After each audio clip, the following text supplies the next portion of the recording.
Hola, ¿qué tal? Nosotros hablaremos sobre el síndrome de Wilkie. Esta información fue realizada bajo la dirección del doctor Eduardo Armienta Aldama, de la materia Bioquímica Estructural. Nosotros somos alumnos de la Facultad de Químico Farmacéutico Biólogo de la Universidad Autónoma de Sinaloa. Los alumnos participantes son Hernández Burgueño, Giselle Anet, Ibarra Cebes, Erandi Rubí, Iribe Islas, Yamilet Elizabeth, León Galindo, Perla Rubí. Antes de desarrollar lo que es el tema del síndrome de Wilkie, se dará una breve introducción. El síndrome de Wilkie es una causa poco frecuente de obstrucción intestinal alta, resultante de la compresión del duodeno entre la aorta abdominal y la arteria mesentérica superior. La incidencia estimada es de 0.1 a 0.3% en la población general y en pacientes pediátricos es 0.01%. Es un síndrome que debe ser atendido una vez es diagnosticado, ya que implica uno de los aparatos más importantes dentro del funcionamiento fisiológico del ser humano, el aparato digestivo. Si este no es atendido a tiempo, puede provocar ciertas irregularidades que pueden extenderse a lo largo del cuerpo humano. En conjunto, este trabajo de investigación busca ofrecer una visión integral del síndrome de Wilkie, abordando sus características fundamentales, su historia, métodos de diagnóstico, opciones terapéuticas, implicaciones bioquímicas y su posible relación con otras enfermedades. La comprensión de esta condición no solo amplía nuestro conocimiento médico, sino que también abre la puerta a mejores estrategias de diagnóstico y tratamiento para aquellos que enfrentan este desafío clínico. ¿Qué es? El síndrome de la arteria mesentérica superior, por sus siglas SAMS, ha recibido distintos nombres: síndrome de Wilkie, síndrome del compás artomesentérico, síndrome de yeso, síndrome de ileo duodenal crónico y síndrome de oclusión duodenal artomesentérico. Se define como la compresión de la tercera porción del duodeno entre la aorta abdominal y la arteria mesentérica superior, cuando existe un ángulo menor de 25 grados. Es una causa rara de obstrucción intestinal. La aorta abdominal y las LAMS forman un ángulo que normalmente se encuentra en 38 y 65 grados, dado que el duodeno y la vena renal izquierda se sitúan dentro del ángulo mesentérico. Se pueden presentar los dos tipos de compresión. Los factores predisponentes se asocian con la disminución de la almohadilla de grasa mesentérica entre la aorta y la arteria mesentérica superior, lo que reduce el ángulo y la distancia entre los dos. Tres mecanismos han sido descritos para que la obstrucción duodenal se lleve a cabo. Número 1. Un ángulo artomesentérico muy agudo. Número 2. El duodeno transversal fijo en posición alta debido a un ligamento de tres corto. Y número 3. Curso anómalo de la arteria mesentérica o alguna de sus ramas, desplazada hacia abajo y por delante de la columna vertebral. La teoría más aceptada es una reducción en el ángulo formado entre el nacimiento de la arteria mesentérica superior y la aorta, lo que conlleva a un atrapamiento de la tercera porción del duodeno.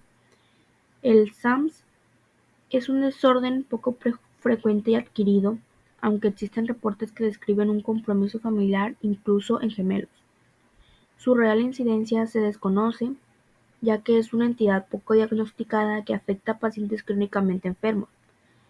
Y además puede existir compresiones duodenales en menor grado que son de carácter asintomático.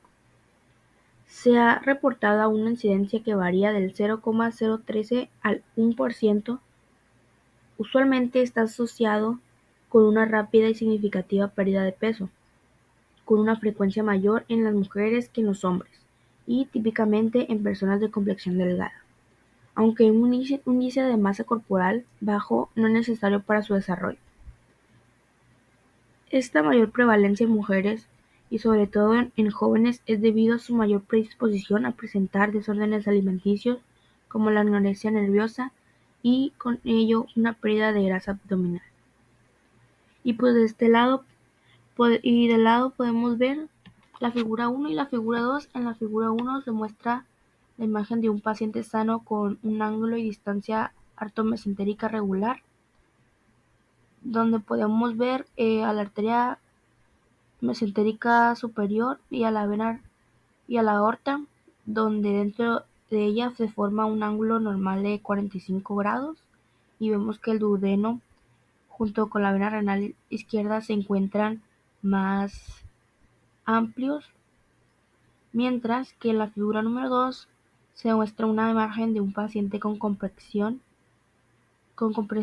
duodenal por síndrome de Wilkie, el cual su aorta y su arteria mesentérica superior, dentro de ellas, se forma un ángulo menor de 10 grados y podemos observar cómo su duodeno y su vena renal izquierda se encuentran comprimidas. ¿Cómo se descubrió? El célebre filósofo francés Francois Magendie pensaba que la anatomía patológica tenía poca utilidad y hacia 1839 afirmó: "Le doy muy poco valor al examen minucioso de las huellas dejadas en los órganos, a través de esa búsqueda que pomposamente ha sido llamada anatomía patológica". Las lesiones encontradas en las autopsias son frecuentemente producidas después de la muerte, y consecuentemente, el plan hasta ahora que se ha seguido en estas investigaciones es una falacia y únicamente puede conducir a información vaga y al error.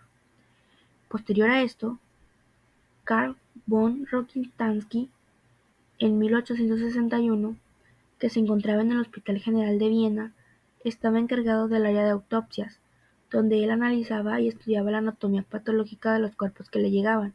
Estos fueron alrededor de 30.000 en su vida laboral, sumándole a esto unos miles de más, debido a que él se presentaba como observador en las autopsias que sus alumnos hacían.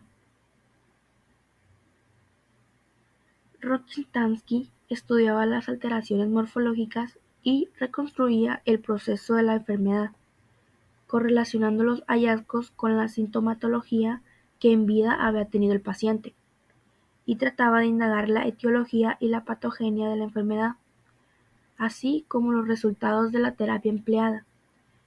Esto hizo acercar a los médicos clínicos a la sala de autopsias para aprender de las lesiones anatómicas, asentando así la correlación átomo-clínica y las bases de las sesiones anatomopatológicas actuales. Gracias a esto, Rokitansky hizo varios descubrimientos, aportaciones en el área médica, describiendo así varios padecimientos patológicos de diversas enfermedades, entre ellas el síndrome de la arteria mesentérica superior, más bien conocido como síndrome de Rokitansky-Wilkie, el cual es descrita de la siguiente manera: pinzamiento ortomesentérico debido a compresión intermitente de la tercera porción del duodeno por nacimiento anómalo de la arteria mesentérica superior. Y del lado derecho podemos observar una imagen ilustrativa de las autopsias en 1861. Podemos observar a Rokitansky observando a un alumno cómo hace su autopsia. ¿Quién y cuándo se descubrió? En 1861, Carl von Rokitansky, médico de la Universidad de Viena, en el tercer volumen de su obra llamada Manual de Anatomía Patológica, describe por primera vez lo que hoy conocemos como el síndrome de la arteria mesentérica superior. Definió esta afección como incarceración interna o incarceración intestinal, y la describió más detalladamente como: la incarceración se debe a la presión que una porción del intestino y su mesenterio ejercen sobre un trozo de intestino, soportándolo y comprimiéndolo desde la parte anterior hasta la pared abdominal posterior rígida. También es importante mencionar a David Wilkie, que fue el primero en proporcionar una descripción completa de esta enfermedad en 75 pacientes en 1927, y en su honor se acuña el epónimo síndrome de Wilkie. Causas y síntomas. El síndrome de Wilkie es más frecuente en mujeres y adultos jóvenes, y la mayoría de los casos se presentan después de una pérdida ponderal importante, aunque Bianc y Werling publicaron en 2006 una serie de casos en los que 22 niños, de las cuales el 66% eran de sexo femenino. Solo el 50% habían perdido peso antes del diagnóstico. Las causas del síndrome de Wilkie se pueden clasificar en 5 grupos. Síndromes consecutivos como SIDA, cáncer, grandes quemados, endocrinopatías, mala absorción intestinal. Trastornos de la alimentación como anorexia nerviosa. Postoperatorio como la cirugía ortopédica, cirugía de columna vertebral. Trauma severo, traumatismo craneoencefálico, politraumatismo y deformidades, enfermedades o traumatismos de la columna vertebral. Los síntomas del síndrome de Wilkie son inespecíficos, pudiendo presentarse como intolerancia a la alimentación con náuseas y vómitos, pérdida de peso, saciedad precoz, distensión abdominal y dolor epigástrico.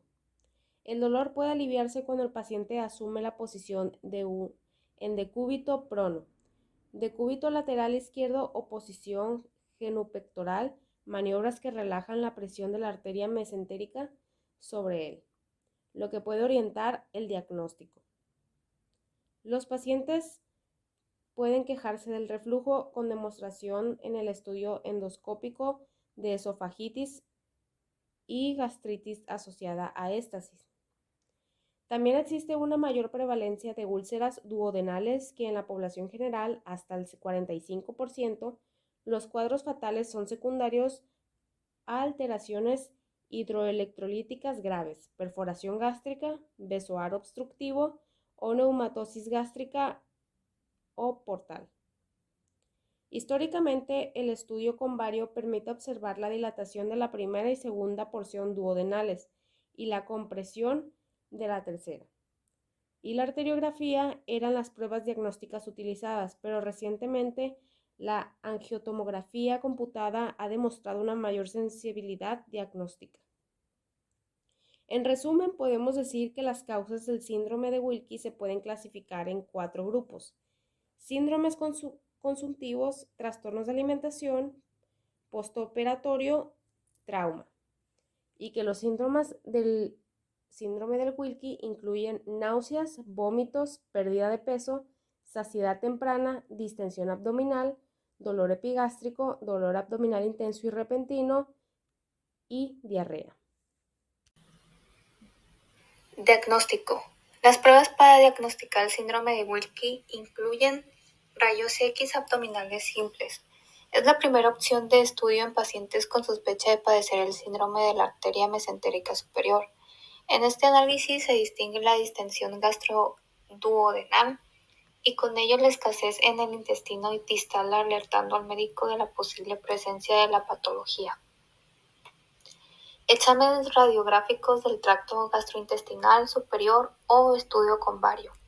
Bajo la sospecha del médico, tras realizar una radiografía abdominal, el siguiente paso para confirmar el diagnóstico es observar una imagen fluoroscópica mediante el estudio con bario. Para la prueba beberá un líquido que contiene bario, que recubre el interior del esófago y hace que su forma y contornos aparezcan en las radiografías. Ultrasonido. Alternativa de bajo costo que proporciona imágenes para la evaluación del síndrome de arteria mesentérica superior sin la necesidad del uso de radiación ionizante. Facilita planos transversales y sagitales mostrando la disminución del ángulo y distancia aortomesentérica. Arteriografía.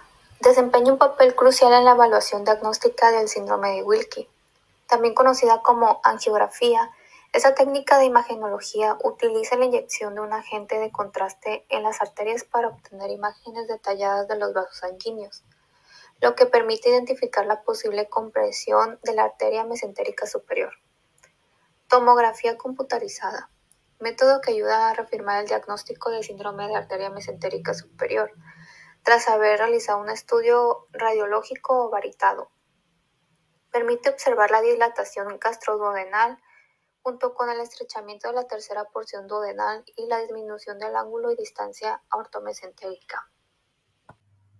Tratamiento. El tratamiento inicial consiste en adecuada alimentación enteral o parental, descomprensión nasogástrica y cambio de postura posterior a la alimentación, prono de cúbito lateral izquierdo. De no optarse una adecuada respuesta con estas medidas, deberá optarse por tratamiento quirúrgico. La adecuada alimentación enteral-parental. La enteral consiste a través de una sonda colocada en el estómago o el intestino delgado. La parental consiste a través de una sonda insertada en una vena mediante la cual los nutrientes ingresan a la sangre directamente. Tratamientos quirúrgicos. Procedimiento de Strong o lisis del ligamento de Trevis. Descrita por Strong en 1958 y llevada a cabo con éxito en 1961 por Martore. Consiste en la división del ligamento Trevis para liberar el duodeno evitando que quede fijado en el ángulo aortomesentérico. El músculo ligamento de Trevis es un músculo liso rodeado de tejido fibroso de 3 a 4 centímetros de longitud, encargado de hacer fijo el duodeno, inmovilizándolo. Aunque tiene una tasa de fracaso del 25%, su abordaje es laparoscópico y, por tanto, de mínima invasión, por lo que no requiere anastomosis gastrointestinal. En el estudio de Trejo se realizó esta intervención en 11 pacientes con una tasa de éxito del 81.82%, pero 2 de estos casos necesitaron una segunda intervención por duodenoyeyunostomía. Duodenoyeyunostomía. Este procedimiento propuesto por Bloodcott y llevado a cabo por Stanberry es la técnica de elección con un 90% de éxito y recuperación rápida cuando se realiza por vía laparoscópica. La duodenoyeyunostomía laterolateral o en Y de Rhodes puede ser realizada por laparoscopía o por vía abierta entre el segundo segmento del duodeno y el yeyuno. La laparoscopía produce una baja incidencia de complicaciones perioperatorias, menor dolor postoperatorio y por lo tanto mínima analgesia postoperatoria, mejores resultados estéticos y menor estancia hospitalaria. Dentro de esta técnica quirúrgica encontramos dos ramas: la duodenoyeyunostomía con división de la cuarta parte del duodeno y sin división de la cuarta porción, con el riesgo de padecer síndrome de asa ciega que se incrementó en la cirugía sin resección.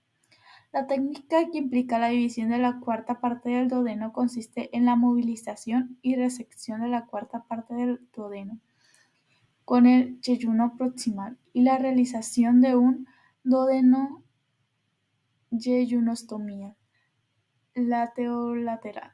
Este procedimiento solventa la obstrucción devolviendo la continuidad al intestino sin conllevar a un riesgo de síndrome de asa ciega.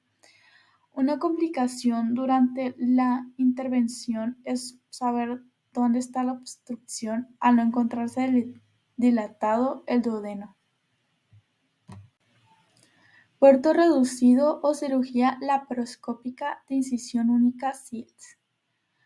Abordaje aceptado para la enfermedad benigna, aunque no es de elección, pues supone más tiempo operatorio y dificultad respecto a la duodenoyeyunostomía laparoscópica.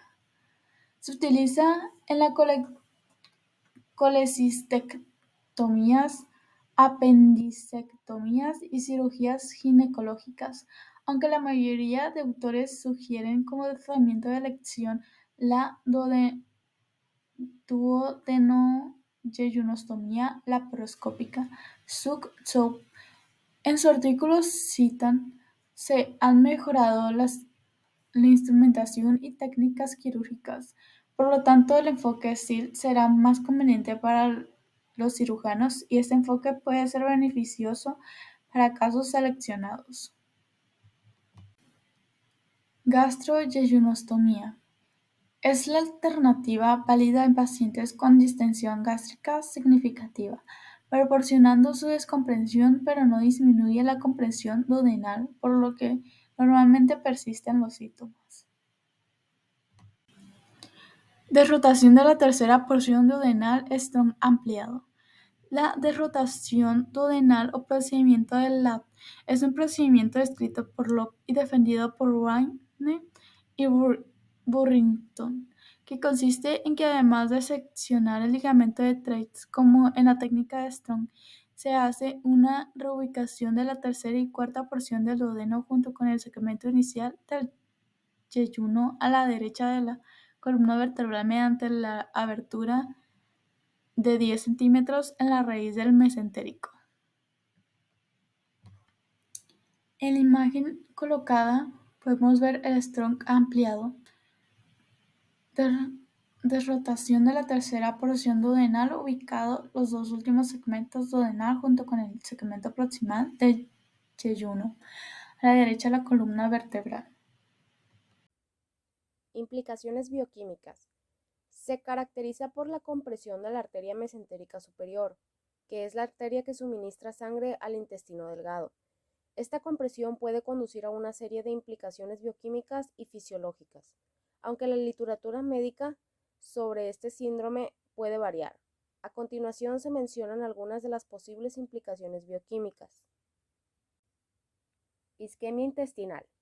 La compresión de la arteria mesentérica superior puede reducir el flujo sanguíneo hacia el intestino delgado, lo que podría resultar en isquemia intestinal.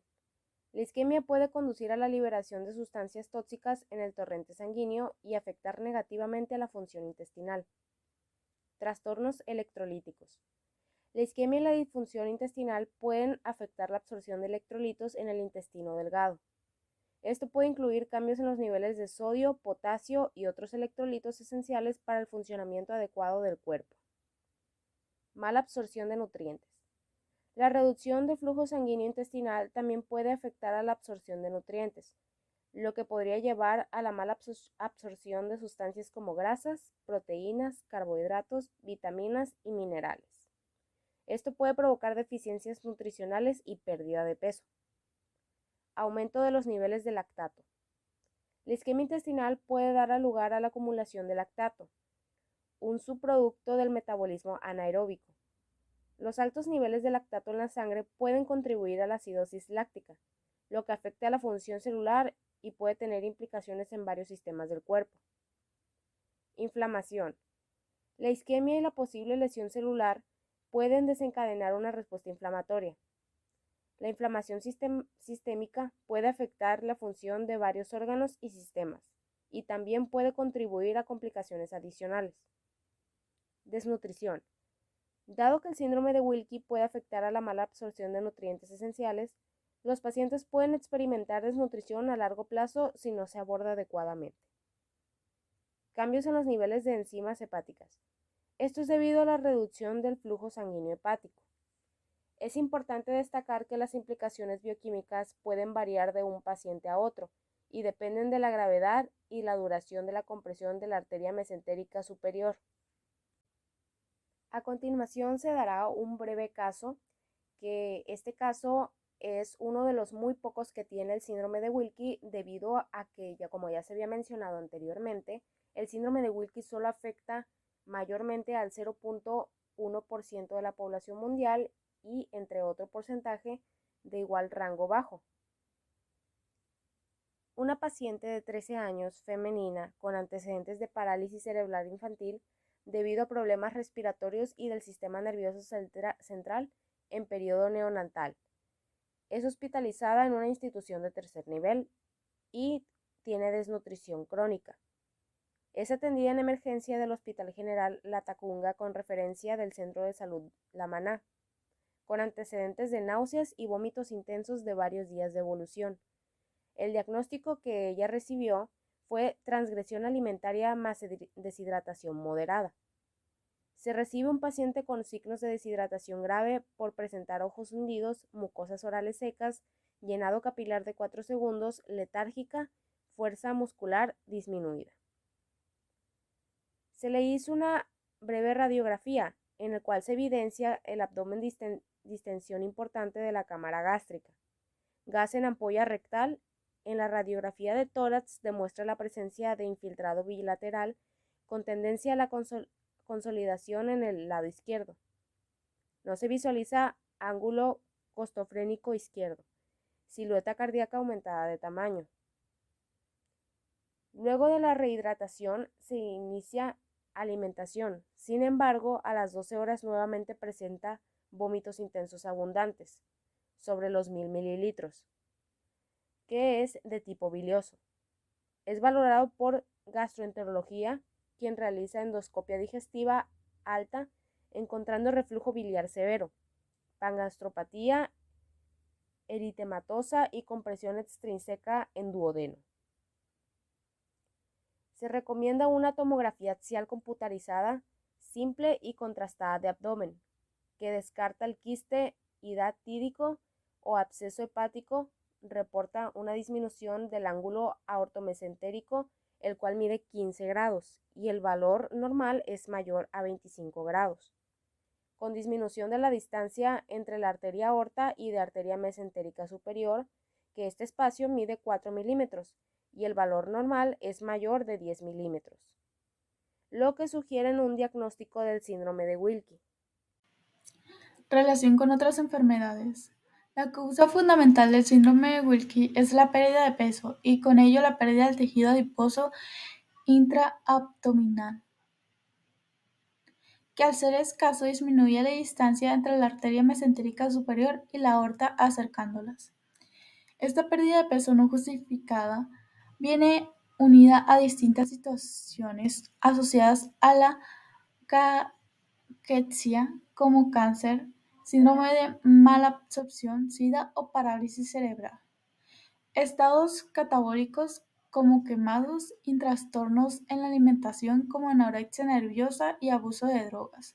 Asimismo, también se ha descrito en pacientes sometidos a cirugías bariátricas, proctocolectomía, esofagectomía y traumatismo abdominal. Síndrome de Wilkins y VIH o SIDA.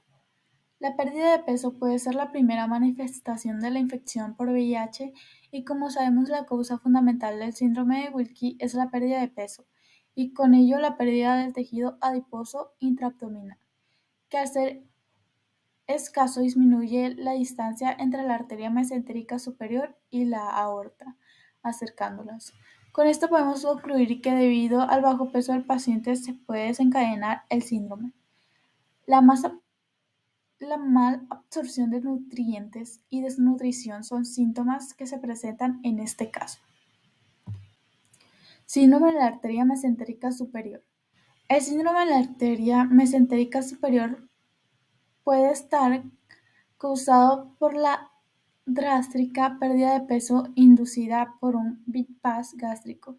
Este fenómeno postcirugía de pérdida de peso puede ser mucho más frecuente e infradiagnosticado de lo que se dice, y debe tenerse en cuenta en todos los pacientes con una pérdida de peso superior a la medida al año y que presentan náuseas postprandiales y dolor epigástrico persistente. Este fenómeno puede tratarse con éxito mediante la derivación de la obstrucción manteniendo al mismo tiempo la pérdida de peso inducido por el bypass gástrico en Y de Rhodes. Como conclusión, creemos que a pesar de ser un síndrome poco común, es importante, ya que afecta de forma significativa el sistema vascular del abdomen. También este video ofrece una visión integral del síndrome de Wilkie, desde su descubrimiento hasta los avances actuales en diagnóstico, tratamiento y comprensión bioquímica. A medida que continuamos profundizando nuestra comprensión de esta enfermedad, se abren nuevas oportunidades para mejorar la calidad de vida de las personas, ya que como se pudo ver, el síndrome de Wilkie está íntimamente relacionado con otras enfermedades, y esta información puede ser de ayuda para su prevención o detección.